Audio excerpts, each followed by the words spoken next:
Shalom Arav.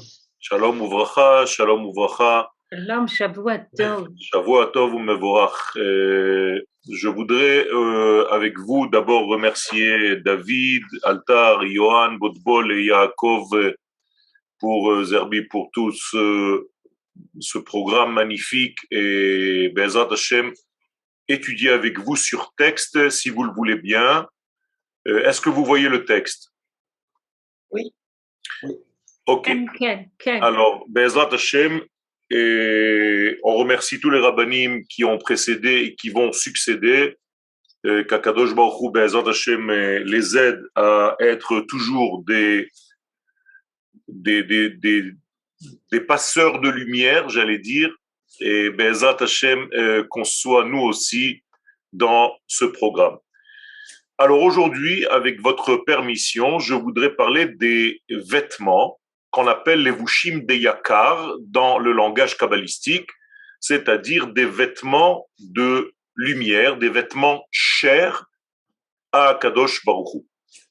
Donc, la Gemara pose la question dans le traité de Megillah, à la page 12. Sha'alu talmidav et Rashbi, les élèves de Rabbi Shimon Bar Yochai lui posent la question.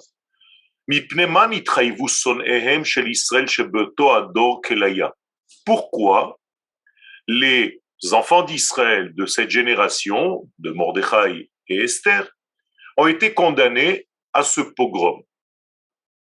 Amar Lahem, il aura répondu, comme un bon juif, Imru atem, dites-moi vous la réponse. Je ne vais pas vous faciliter la tâche. Amroulo, les élèves donc lui ont dit, Mipne shenehenu misaudato shel oto rasha, parce qu'ils ont profité de ce fameux plat, de ce fameux festin, de ce fameux rachat. Alors, les questions qui se posent, elles sont au minimum 3, il y en a beaucoup d'autres, mais je limite. Mai ota seuda. Qu'est-ce que c'est que cette seuda? Deuxième question. Mihu oto rachat. Qui est ce fameux rachat? Et troisième question, pourquoi les élèves de Rabbi Shimon Bar Yochai ne disent pas son nom? D'accord? Ils auraient pu dire parce qu'ils ont mangé dans le festin d'Achashverosh. Ils ne disent pas cela. Ça veut dire qu'il y a quelque chose de beaucoup plus puissant dans leurs paroles. Et on va essayer, avec votre permission, de comprendre cela. La réponse, Bechol dor vador, à chaque génération, pochette oto rachat, je reprends l'expression de nos sages, ce fameux rachat, chaque génération pochette et tsurato velovesh tsura acheret. C'est toujours le même rachat, mais qui change de vêtements. Et c'est pourquoi les chachamim, les élèves de Rabbi Shimon Bar Yochai, ne voulaient pas dire, pour ne pas concentrer l'idée à Achashverosh. S'il l'avait fait, on aurait dit, bien nous aujourd'hui, c'est plus du tout Achashverosh, donc on n'a pas de souci. Les élèves de Rabbi Shimon Bar Yochai sont sages et nous disent, faites très attention. Ce fameux rachat, je ne veux pas dire son nom parce qu'il reviendra à toutes les générations. Et donc, il va se vêtir avec des vêtements différents à chaque fois. Autrement dit, Tochen harishut nishar, le fond même du mal reste, verakalevushim mishtanim, ce ne sont que les vêtements qui changent. Autrement dit, si je ne comprends pas ce secret, eh bien, je risque de me tromper et de voir la Megillat Esther comme quelque chose qui est de l'ordre du passé. Et les sages nous disent quelque chose de très important, et maintenant je passe à la halacha. Si je lis la Megillah, et admettons que je me suis trompé dans un passage et j'ai sauté un passage, les gens de la synagogue, ou bien les gens pour lesquels je lis, me disent « Tu t'es trompé, tu as sauté un passage ». Donc je vais reprendre le passage que j'ai sauté et je continue plus tard. Interdit. Pourquoi c'est interdit? Parce que la Megillah, et je vais vous dire maintenant la façon de dire de nos sages, la formulation des choses, elle est extraordinaire. En korim et Megillah le mafrea. Je ne peux pas lire la Megillah à l'envers. Qu'est-ce que ça veut dire à l'envers, les mafrea? Ça veut plus dire qu'à l'envers. Je ne peux pas en réalité laisser la Megillah dans le passé, dans le temps où elle s'est passée. Je suis obligé de traduire la Megillah au présent. Donc je ne peux pas sauter, ni reculer, ni avancer. Moralité, il s'agit de vêtements. Les vêtements, ce sont des écrans sur lesquels je vais projeter en réalité tout le film, toute l'idée divine qui se cache à l'intérieur. Mi bidiuk nehenu misudatos shel oto rasha. Qui donc a profité de ce repas, de ce fameux rachat? Réponse: En advarim mechuvanim leimi sheishtatru bamishteh Achashverosh bilvad. Vous avez compris maintenant qu'il ne s'agit pas seulement de ceux qui ont profité du repas d'Achashverosh à cette époque-là. Letzarenu, et là je vais dire quelque chose qui fait un petit peu mal, malheureusement, Otahana'a, ce même profit, miseudato shel oto racha, de la seuda de ce fameux rachat, se répète au long de l'histoire. Choseret alatzma kol pa mechadash, quand? Besha'a she'am Israël nimtza bagalut. À chaque fois qu'un juif ne se trouve pas sur sa terre, eh bien, il est considéré comme s'il était en train de manger, de profiter de la séouda de ce fameux rachat, parce qu'il n'est pas en train de manger, de consommer le repas de Dieu, car le repas de Dieu à la table de Dieu ne se donne qu'en terre d'Israël. Je sais que c'est difficile ce que je suis en train de dire, mais en réalité, vous allez voir que je le prouve dans le texte même de la Haggadah, dans la Megillah, pardon, et dans les halachot. On vous a parlé sûrement, malheureusement je n'ai pas pu assister à tous les cours, de la destruction de Amalek, de l'obligation de détruire Amalek.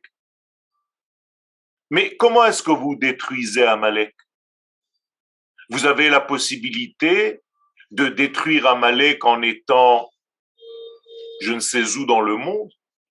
Pas du tout. Il est impossible de détruire Amalek en dehors de la terre d'Israël. Et pourquoi ça?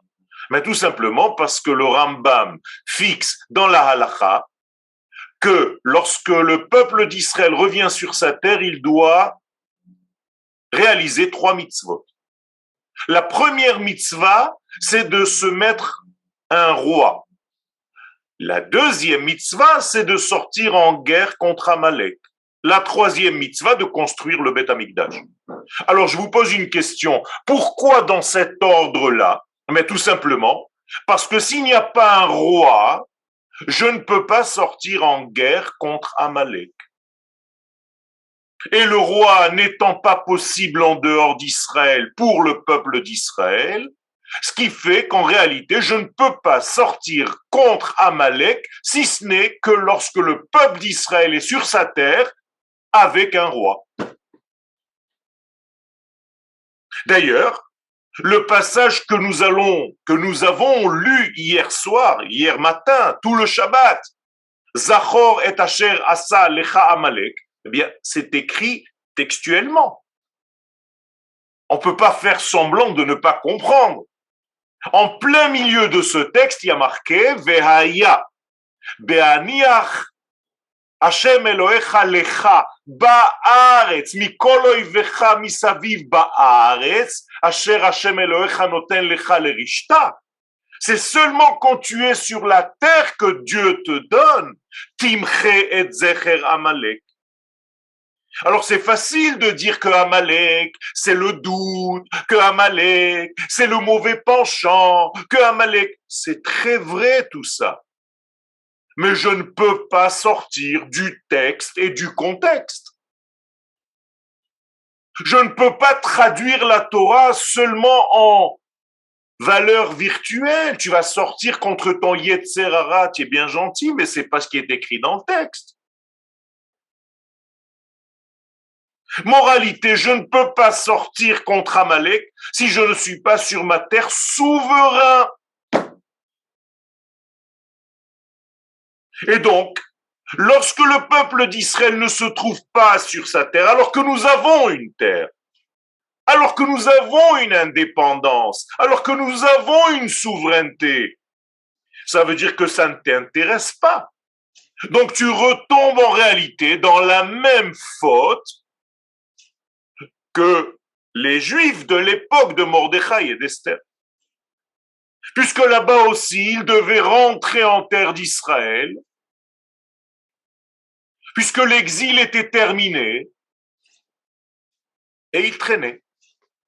Et Aman, qui voit ce phénomène se passer devant ses yeux, il se dit, mais attends, ils sont malades, ceux-là.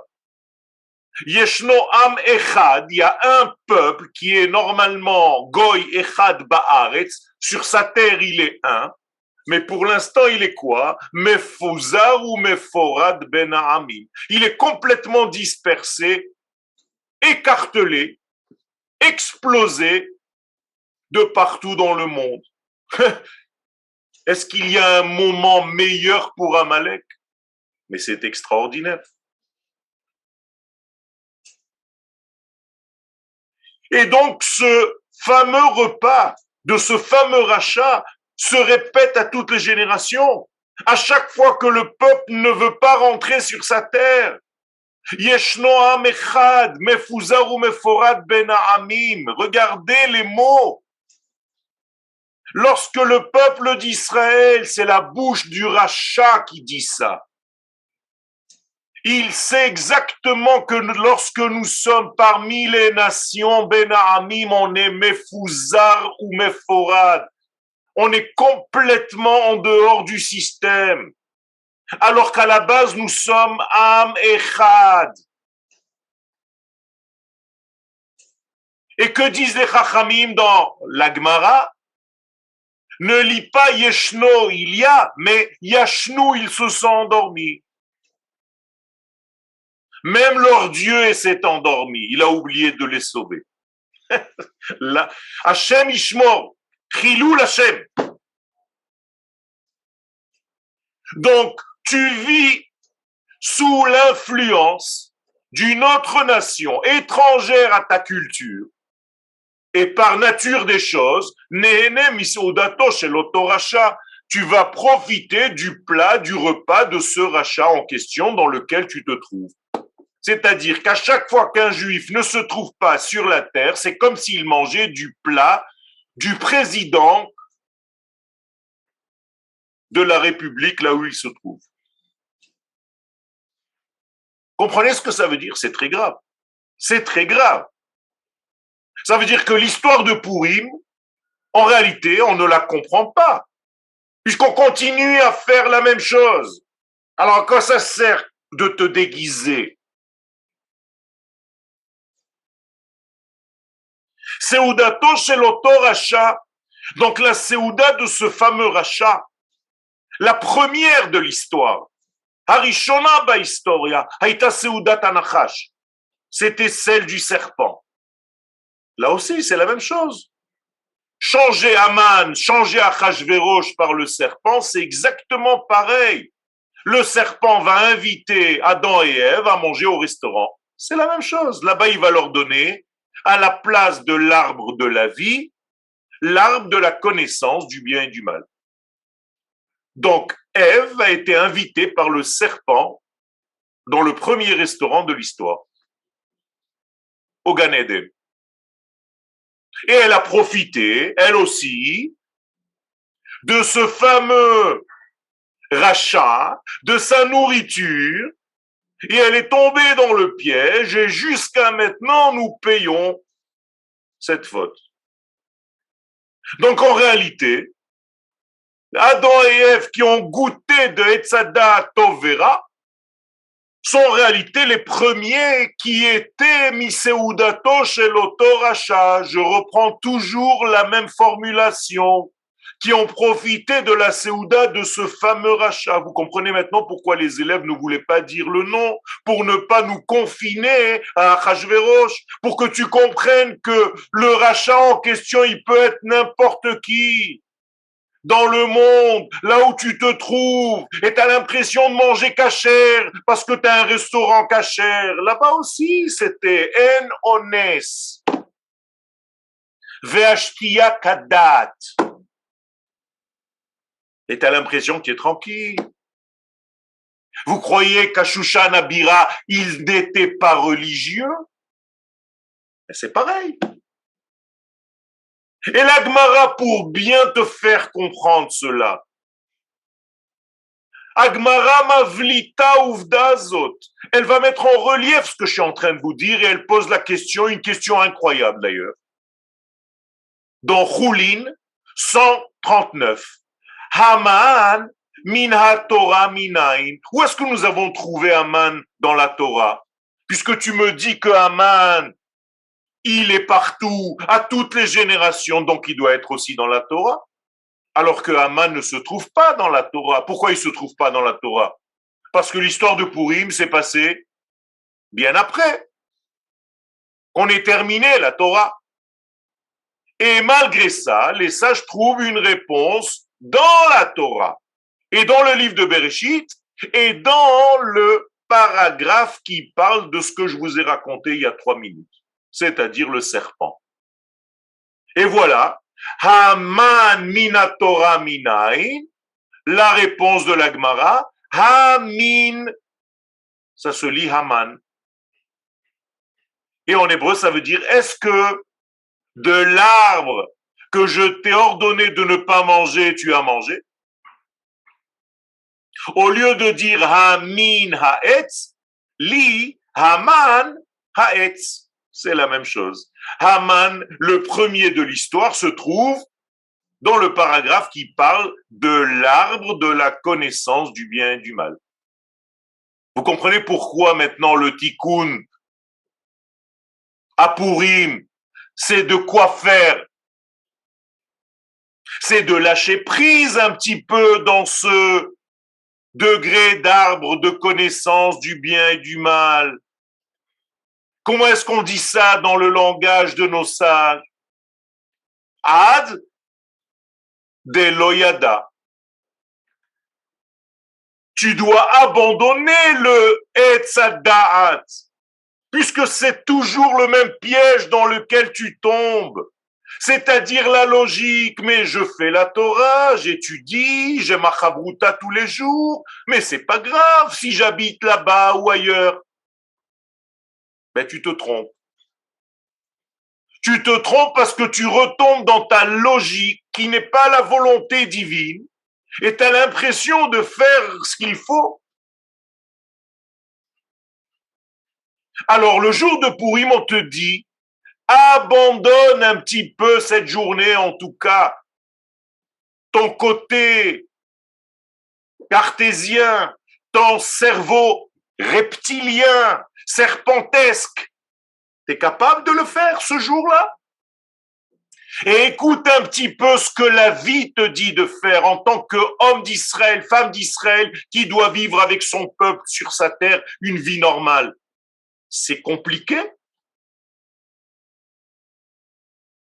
Oui, c'est compliqué. Dans la logique humaine, toujours. Mais si c'est la volonté divine, alors qu'est-ce que je dois faire? C'est ce qu'il me demande. Alors je fais ce qui m'arrange. Le premier vêtement de l'histoire de ce fameux rachat, c'était donc le serpent. Je vous ai dit, c'est pour ça qu'on se déguise à Pourim. On se déguise parce qu'en réalité, tu changes de vêtements et tu changes de personnalité, tu es en train de jouer. Si tu n'as pas compris cela, alors l'histoire qui se répète, tu ne la comprendras pas parce qu'on t'a changé juste les données, les X et les Y, et tu tombes à chaque fois dans le même piège. Combien d'années il te faut pour comprendre? Combien de temps il faut comprendre? Haman chazar al hatzat hanachash. Donc que fait Haman en réalité? Il revient sur la proposition indécente du serpent. Il fait la même chose. Et il fait en sorte que Achashverosh, qui est juste un pantin de cette époque-là, fasse ce grand festin et qu'il invite tout le monde pour en réalité faire une chabala comme un terroriste dans le peuple d'Israël. Et c'est pour ça, pendant tout ce festin, que dit Zeresh, la femme de Haman? Ya'asu etz gavoa. Faites un arbre. C'est quoi un arbre qui soit haut? C'est quoi? Mais c'est exactement le même arbre par lequel on a commencé l'histoire. Etz hadat tovara. Même Zeresh est au courant. Et toi, t'es pas au courant. On te fait toujours le même arbre. On t'invite toujours au même restaurant. Et tu tombes toujours dans le même piège. Et après, tu fêtes Pourim. Ah oui, j'ai acheté un déguisement. Aïe, aïe, aïe, aïe. Alors, t'as rien compris à la fête, quoi.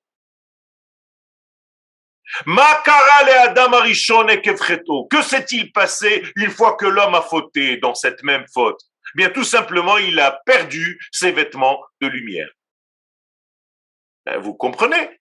Au lieu de Koutnot or avec un Aleph, on est obligé maintenant de lui donner des Koutnot or avec un Aïn, des vêtements de peau. Vous savez comment on dit un aveugle en hébreu? Exactement comme on écrit peau. Hiver, c'est la même chose.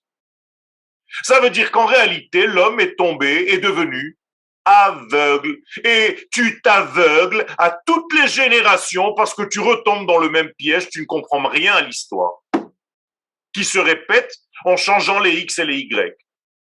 Donc en réalité, à chaque fois que tu te trompes, à chaque fois qu'on tombe dans une faute, que nous arrive-t-il réellement? Eh bien, on perd nos vêtements de lumière, malheureusement, chas v'shalom. Et à la place, on obtient des vêtements de peau qui sont en réalité des vêtements du serpent. Et c'est pour ça qu'on dit que le serpent était nu. Qui veut dire aussi qu'il était intelligent au niveau de l'intellect rationnel. Comme le serpent. Arum, ve'anachash haya arum. Donc parce qu'il a perdu ses vêtements. Arum veut dire nu, dans la nudité totale. Donc à chaque fois que nous fautons, chas v'shalom, nous perdons nos vêtements de lumière et on devient nu. Mais qu'est-ce que c'est que ces vêtements? Bien, ces vêtements, ce sont des écrans sur lesquels Akadosh Baruch Hu projette son film et son projet. Eh bien, si tu n'as pas ces vêtements, bien, tu ne peux pas être porteur du message divin, parce que tu n'as plus de vêtements. Donc, les vêtements, ce sont des kélim, ce sont des ustensiles de réception, de dévoilement. Et lorsqu'on perd ces vêtements, chas v'shalom, qui sont des vêtements de lumière, qui sont chers à Israël, eh bien, il n'y a pas de malchoute, puisque la malchoute de la sainteté s'appelle elle aussi un vêtement. Et comment s'appelle le vêtement du mois dans lequel nous sommes? Aderet. Aderet veut dire une tunique. C'est là la racine du mot Adar. Donc tout le mois, c'est un vêtement. On te dit attention de ne pas le perdre. Et donc, si tu perds ce vêtement, sur quoi je vais projeter mon film, te dit Akadosh Baruch Hu? Eh bien, si je ne peux pas le projeter chez toi, chez qui je le projette? chez la malchoute de l'autre côté, c'est-à-dire la malchoute de la Klippa. Et donc, les gens et les artistes et les acteurs en question, Achashverosh, Aman et toute leur clique, eh bien, qu'est-ce qu'ils font?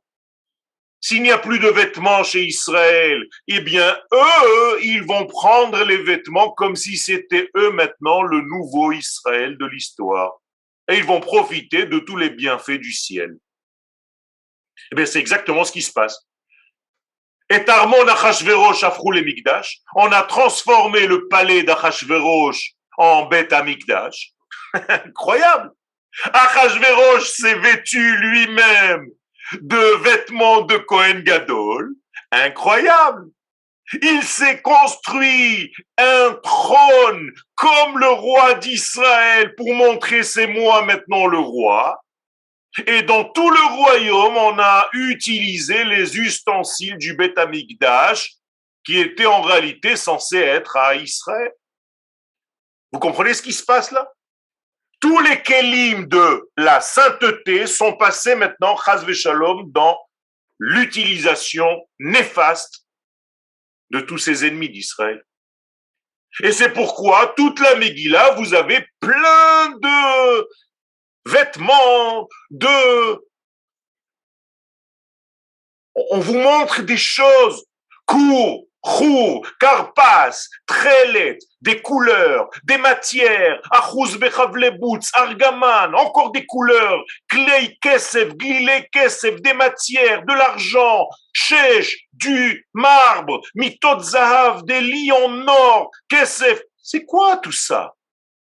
Pourquoi j'ai besoin d'autant de récits de tout ce qui se passe dans ce truc, même le parterre, itzpat bahat. Ve'ashkot biklei zahav, et les ustensiles en or, ve'kelim, mikelim, shonim, plein d'ustensiles. Ve'yen malchut, et le vin de la royauté, mais quelle royauté? Hashem Ishmor. La royauté de Dieu ne joue plus son rôle parce que tu n'es pas à ta place. Et donc, au lieu d'entrer sur ta terre parce que les 70 ans d'exil se sont terminés, à chaque fois que l'exil se termine, tu ne sais pas rentrer. Parce que Amalek va t'attaquer quand tu veux rentrer de ton exil, quand tu veux sortir de ton exil et rentrer sur ta terre, comme il l'a fait au moment de la sortie d'Égypte. Quand est-ce qu'il nous a attaqué Amalek? Quand on est sorti d'Égypte pour entrer sur la terre d'Israël, il ne va pas t'attaquer ailleurs. Et si ça marche, eh bien tu restes dans ton exil. Vous comprenez que Pourim est une fête sérieuse? Perdre ses vêtements de lumière, c'est aussi en réalité toucher les filles d'Israël. Vous savez pourquoi? Parce que les filles d'Israël représentent cette royauté. Et donc, si les filles d'Israël, la femme, c'est l'écran sur laquelle l'homme va projeter son film. Benot Yerushalayim, Benot Israël, eh bien c'est pareil. C'est elles qui vont recevoir aussi le message. La preuve, Vashti utilisait les filles d'Israël, les dénuder. Incroyable. Elle leur enlève leurs vêtements pour qu'elles soient nues à servir les hommes qui viennent au palais. Et quand est-ce qu'elle le fait? Shabbat, qui est elle aussi la royauté. Vous comprenez ce qui est en train de se passer? Dès qu'on peut enlever les vêtements de quelqu'un, c'est qu'on lui a enlevé son écran. Qu'est-ce qu'on nous a fait pendant l'exil? Qu'est-ce qu'on nous a fait pendant la Shoah? C'est la même chose, Rabotai. Un jour c'est Haman, l'autre jour c'est Hitler. Et après c'est Ahmadinejad. Vous comprenez pas que ce sont juste des vêtements?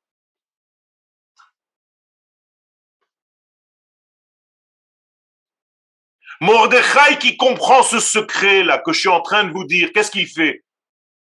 Eh bien, immédiatement, il se déchire les vêtements. Vous comprenez pourquoi maintenant? Ou Mordechai Yada, il a compris tout ce qui était en train de se faire. Vaikra Mordechai et Begadav, il a détruit, il a coupé ses vêtements comme s'il était en deuil. Il a compris le message. C'est d'ailleurs pour ça qu'on coupe les vêtements pendant le deuil. Vous comprenez que c'est quelque chose de très grave. La perte de ses vêtements, c'est la perte de l'écran sur lequel le film de Dieu est projeté. Et en exil, tu ne peux pas avoir ce vêtement, puisque tu ne peux pas fonder ton royaume. Tu n'es pas souverain. Et qu'est-ce qu'il s'est mis à la place? Sac vaéfer, des vêtements d'endeuillé. Et il est sorti dans la rue, Vaïzak Zeaka Gdola Umara, il a poussé des hurlements, comme un animal qui crie.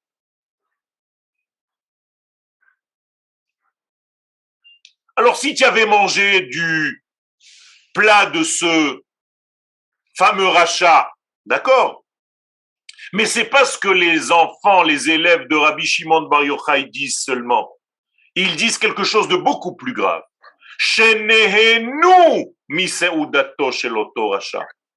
Ils ont profité, ils ont kiffé, pour utiliser les termes d'aujourd'hui. Ça veut dire qu'ils étaient n'importe où dans le monde et ils kiffaient. Ils mangeaient au restaurant, kasher, beddin.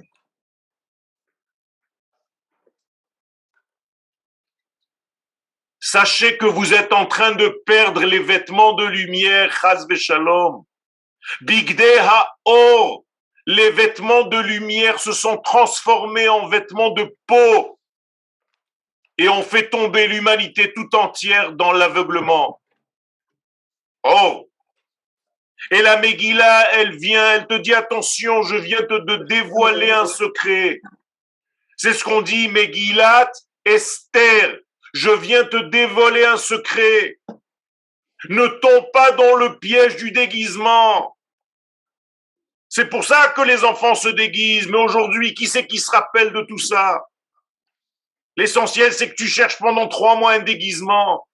Vous vous rendez compte où on est tombé?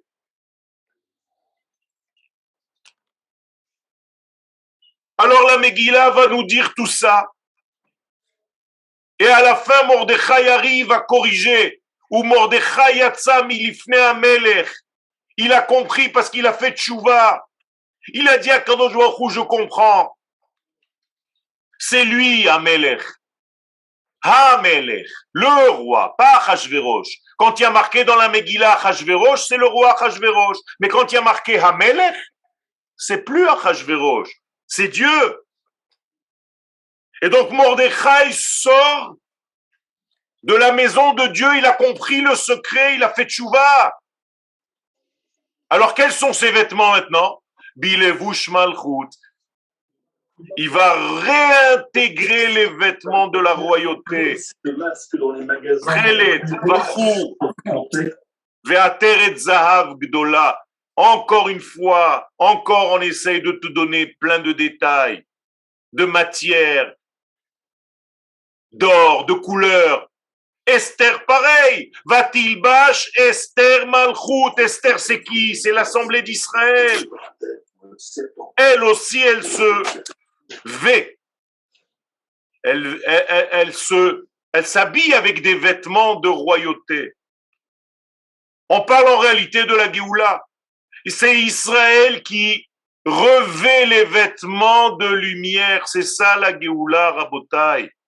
Aujourd'hui, quand on revient sur notre terre après 2000 ans d'exil, et j'appelle tous nos frères à le faire, il ne reste plus beaucoup de temps.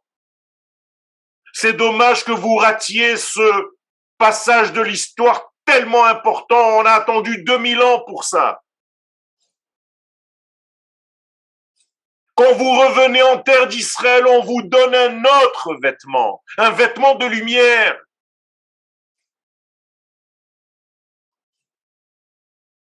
Ça veut dire que les jours de Pourim viennent corriger 2 choses essentielles. D'abord, la faute du premier homme, puisque à Pourim, vous comprenez que le repas de Pourim, vous mangez quoi à Pourim? Vous croyez que vous mangez ce que vous avez commandé chez le traiteur? Ou ce que vous allez cuisiner pour Pourim? Ça, c'est le vêtement, Rabotai. Vous allez manger, nous allons manger à Pourim de l'arbre de la vie. Puisqu'on a le devoir de lâcher l'arbre de la connaissance. Ad deloyada. Donc tout le repas de Pourim, tout le michté de Pourim, c'est quoi? C'est de l'arbre de la vie. C'est extraordinaire. Et deuxième message essentiel de Pourim, c'est que la sainteté de Dieu ne doit pas rester dans son ciel. Elle doit venir s'habiller dans la matière de l'existence. C'est ça le secret de Pourim. Comme dit le Rav Kook, il y a le Kodesh du Kodesh. Ça s'appelle un Kodesh. Mais lorsque tu dévoiles le Kodesh qui est dans la matière, ça s'appelle Kodesh HaKodashim. Ça, c'est le Saint des Saints. Et si on n'a pas compris cela à Pourim, eh bien, on n'a rien compris. Où est-ce qu'on va chercher la lumière de Dieu à Pourim? Dans la matière, dans la nourriture, dans la boisson, dans les actes très, très, très palpables, dans les relations humaines entre nous. Pas comme Yom Kippourim, où tu ne parles à personne, tu es dans ton coin, tu ne parles pas, tu ne manges pas, tu ne bois pas, tu es complètement en blanc. Là, non, tu es plein de couleurs. Vous comprenez ce que ça veut dire? Ça veut dire que Pourim n'a qu'un seul rêve, c'est de devenir un jour comme Pourim. Qui Pourim, qu'est Pourim, comme Pourim. Et à Pourim, j'arrive au degré supérieur parce que je mange, je bois, je m'habille et je suis dans ce monde. C'est ça l'essentiel du judaïsme. Vous comprenez pourquoi la seule fête qui restera à la fin des temps, c'est Pourim? Parce que Dieu se dévoile déjà dans la matière. C'est plus Dieu dans le virtuel, dans ce mot que j'adore, spirituel. Vous me faites bien rire. Est-ce que Dieu est spirituel? Chas v'shalom. L'infini est partout. Pas moins dans la matière que dans l'esprit. Seulement, il est difficile de le dévoiler dans la matière. Et c'est ce qu'on doit faire. Donc, il faut tout changer, tout inverser. Et c'est pour ça que le slogan de Pourim, c'est Vena Afochu. Change tout, t'as rien compris jusqu'à maintenant. Tu n'as rien compris. Change tout. Le premier repas qui était négatif du premier homme, tu vas le faire maintenant à Pourim comme un repas de mitzvah. Le fait d'avoir bu un vin interdit dans ce groupement de Rechaïm chez Achashverosh, tu vas maintenant boire un vin de Kodesh avec ton peuple. La dispersion que tu avais, que Haman t'a dit que tu étais dispersé, maintenant tu vas la corriger. Je vais apporter à mon ami Mishloach Manot. Je vais lui donner, je vais lui montrer que je l'aime. Et lui aussi va me montrer, elle aussi va me montrer qu'elle m'aime. Vous comprenez comment on inverse tout? Haman nous a dit qu'on était dispersés. Maintenant, on va lui prouver que non. Et on va donner à ceux qui n'ont pas pour compléter les manques de chacun d'entre nous. Ça, c'est le Venahafochu. Et surtout, qu'on ne n'y dise plus Yeshno Am Mefuza ou Meforat Ben Ha'amim.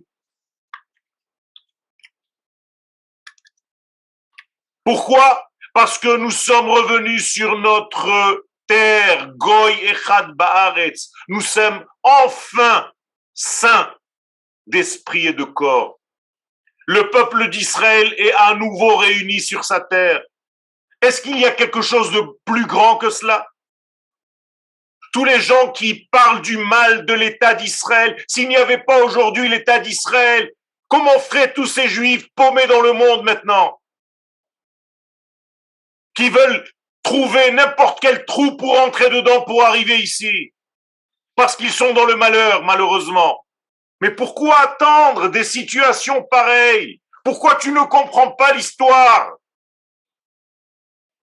Tu as besoin d'un pogrom, tu as besoin d'une guerre, tu as besoin de quoi? Alors lâche un petit peu ton esprit cartésien et fais confiance à Akadosh Baruch Hu. L'homme doit s'imprégner, se parfumer à Purim. De quoi? De l'arbre de la vie. Ad deloyada, jusqu'à ce qu'il perde sa petite conscience humaine qui lui dit ah non, je pense rester encore un petit peu, si Dieu veut, dans 2 ans, j'ai prévu, dans 3 ans, mais qui tu es dans 5 minutes, tu sais même pas ce qui se passe. Du jour au lendemain, tu t'amuses avec Dieu, tu t'amuses avec des contes humains à sa majesté divine. Comment tu fais? Baruch Hashem, Israël est réuni sur sa terre. Et je vous appelle vraiment du fond de mon cœur, vous qui êtes encore à l'extérieur, venez nous rejoindre. C'est ça Pourim, c'est pas se déguiser. Là-bas, vous êtes déguisés.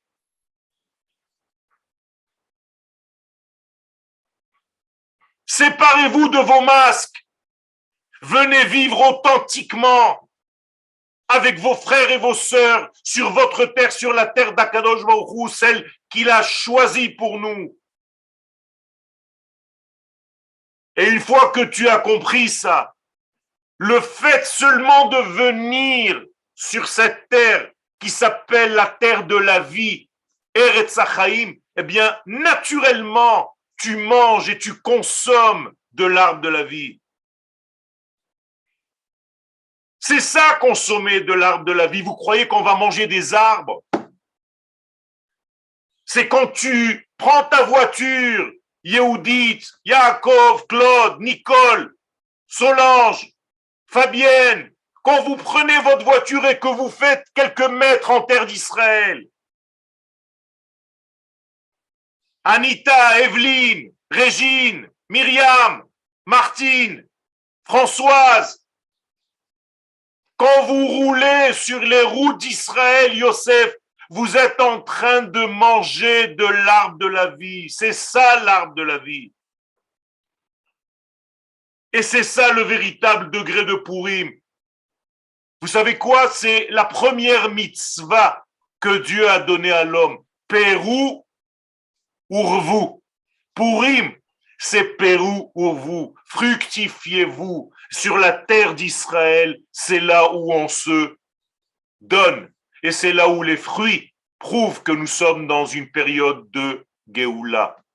Ve'atem hare Israël piriechem titnu. Vous allez donner vos fruits, vous les arbres d'Israël. Les amis qui carvou lavo, parce que mon peuple est déjà là, il est en train de revenir. Yehi Ratson, qu'on comprenne ce secret de Pourim qui est tellement clair. Ne plus perdre nos vêtements, au contraire les récupérer pour vivre comme un peuple uni, saint d'esprit et de corps sur sa terre. Toda Rabba et Purim Samer. Amen, amen, Rav, chazak ubaruch. Excusez-moi, Rav, je peux vous poser une question? Oui, avec plaisir. Shalom. Justement, avec toute la première partie du cours que vous avez fait, je ne comprends pas. Vous rajoutez de l'eau à mon moulin. Je comprends toujours pas pourquoi on fête une fête qui a. Cette fête, c'est l'apologie de la galoute. Tout à fait. Parce qu'en gros, il y a la Hashgacha d'Akadosh Baruch Hu en galoute et tout va très bien. Je comprends. Et en plus, on doit rajouter de la simcha. Elle ne sera pas annulée. Et je comprends pas. Tout à fait, vous avez raison, tout à fait, vous avez tout à fait raison. Je vais même rajouter à ce que vous dites. Esther, après toute l'histoire, est restée encore chez Achashverosh. Ça veut dire qu'en réalité, il faut comprendre le secret de cette fête. On ne fait pas l'apologie de la présence de Dieu en exil. C'est parce qu'à cette époque-là, il n'y avait pas de malchoute. On nous montre que lorsque la malchoute, qu'on n'est pas souverain sur notre terre, c'est ce qui se passe. Malheureusement, Akadosh Baruch Hu lui-même est obligé d'aller en exil pour surveiller ses juifs. Mais lorsqu'on revient sur notre terre, et aujourd'hui on a corrigé cela, et on a une souveraineté, alors en réalité cette fête n'est plus comme celle d'avant. Et d'ailleurs, si on ne dit pas le Hallel à Pourim, c'est à cause de cela. Les sages nous disent dans la Gemara, pourquoi tu dis pas Hallel à Pourim? Tu as été sauvé de la mort. C'est normal de dire merci. Mais tout simplement parce que le premier verset du Hallel nous dit Alléluia, Alléluia, Avdei Hashem. Vous qui pouvez louer, c'est les serviteurs de Dieu. Et les Chachamim dans la Gemara, il dit comment Avdei Hashem? Ce sont les serviteurs de Macron, pardon, d'Achashverosh. Comment tu peux louer Hashem? Tu es serviteur d'une autre nation. Donc vous avez tout à fait raison, monsieur. Et c'est pourquoi Pourim est en train de changer maintenant. Le Pourim, le véritable Pourim, c'est comme je vous l'ai dit tout à l'heure. C'est l'esprit dans la matière. Et aujourd'hui, nous sommes dans la correction de ce Pourim. C'est ce qu'on appelle le Pourim d'Eretz Israël. Et c'est lui qui va rester à la fin des temps. Pas d'autre Pourim. Pas celui où on est déconnecté de la matière. Parce que être en dehors de sa terre, c'est être en dehors de la matière. C'est être dans le ciel. Il n'y a de matière de Kodesh que la matière d'Eretz Israël. C'est ça la correction. Alors, Be'ezrat Hashem, on est en train de le faire et on est en train de réussir. Et donc, Rav Ben Arouche, j'ai juste une question. Ça doit vous laisser perplexe les déclarations des rabbins d'Ukraine, entre autres le rabbin de Odessa qui dit on sera bientôt de retour. Mais je n'arrête pas de le dire dans tous mes cours, je n'arrête pas de le dire. Mais je pourquoi pleure. Il n'y a que vous? Pourquoi les autres rabbins ne le disent pas? Mais qu'est-ce qui vous prend de dire ça? Je pleure de ça. Je ne sais pas si je suis le seul à le dire, mais en tout cas, j'ai le devoir de le dire. Je ne peux pas mentir à mon peuple. Je n'ai pas le droit de dire à mon peuple. Je n'ai pas le droit de mentir à ma nation. Non, j'ai lu ça hier dans l'actualité juive et ça m'a... Alors, Be'ezrat Hashem, qu'Akadosh Baruch Hu nous ouvre à tous les yeux et qu'on soit Be'ezrat Hashem avec cette compréhension qu'il faut rentrer à la maison. Il est grand temps de rentrer à la maison. Amen. Toda rabba likulchem. Amen. Purim Sameach. Purim Sameach.